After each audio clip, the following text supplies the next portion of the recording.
Jiro, a humble stonecutter, often wished for more power. He spent his days laboring under the hot sun, his muscles aching from the relentless work. Each strike of his chisel against the boulder echoed his desire for a better life. One day, while chiseling away at a particularly stubborn rock, something extraordinary happened. The air around him grew still, and a soft, ethereal glow enveloped the area. From within the light, the mountain spirit emerged, a figure of immense wisdom and power. The spirit's voice was like the rustling of leaves in a gentle breeze, calming yet commanding. "Jiro," the spirit said, "I have heard your wishes and seen your struggles. Today I grant you one wish. Choose wisely, for this wish will shape your destiny."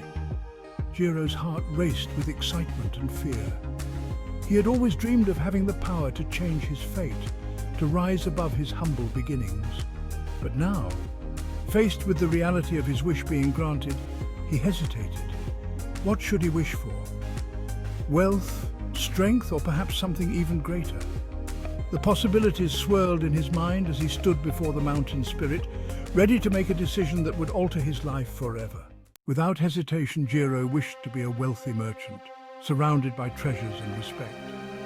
He dreamed of a life filled with luxury, where gold coins would overflow from his coffers and precious gems would adorn his every possession. The allure of wealth was irresistible, promising a life free from the struggles and hardships that plagued the common folk. Jiro envisioned himself walking through bustling markets, his presence commanding admiration and envy from all who laid eyes on him. He saw himself hosting grand feasts in his opulent mansion, where the finest foods and wines would be served to esteemed guests.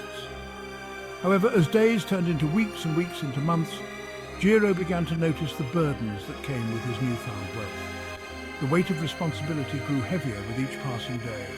He had to manage his vast estates, oversee numerous trade deals, and ensure the loyalty of his servants and associates. The constant demands on his time and energy left him feeling drained and weary. Moreover, Jiro soon realized that even the richest man could not escape the forces of nature. The sun's burning heat was relentless, beating down on him as he went about his daily affairs. No amount of gold could shield him from the scorching rays or the discomfort they brought. In moments of solitude, Jiro pondered the true value of his wealth and whether it was worth the sacrifices he had made.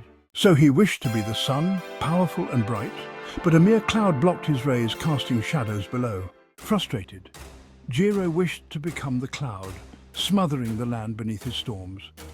He had always felt a deep connection to the clouds, their ever-changing forms and their ability to bring both life-giving rain and destructive storms. As a child, he would spend hours lying in the fields, watching the clouds drift by, imagining himself soaring among them, free from the constraints of the earth. But now, as an adult, his frustration had grown. The world seemed so rigid, so unyielding.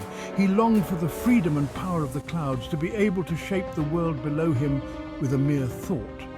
He imagined himself as a dark storm cloud, rolling over ancient landscapes, casting shadows on mountains and bending the will of the land to his own. Yet when he faced the mighty mountain, he found even a cloud was powerless against its strength. The mountain stood tall and unmovable, a testament to the enduring power of the earth. No matter how fierce the storm, the mountain remained, its peaks piercing the sky, its roots anchored deep within the earth. Jiro realized that true power was not in the ability to change the world around him, but in the strength to remain steadfast in the face of adversity. The mountain taught him that sometimes the greatest strength lies in endurance and resilience, not in force or domination.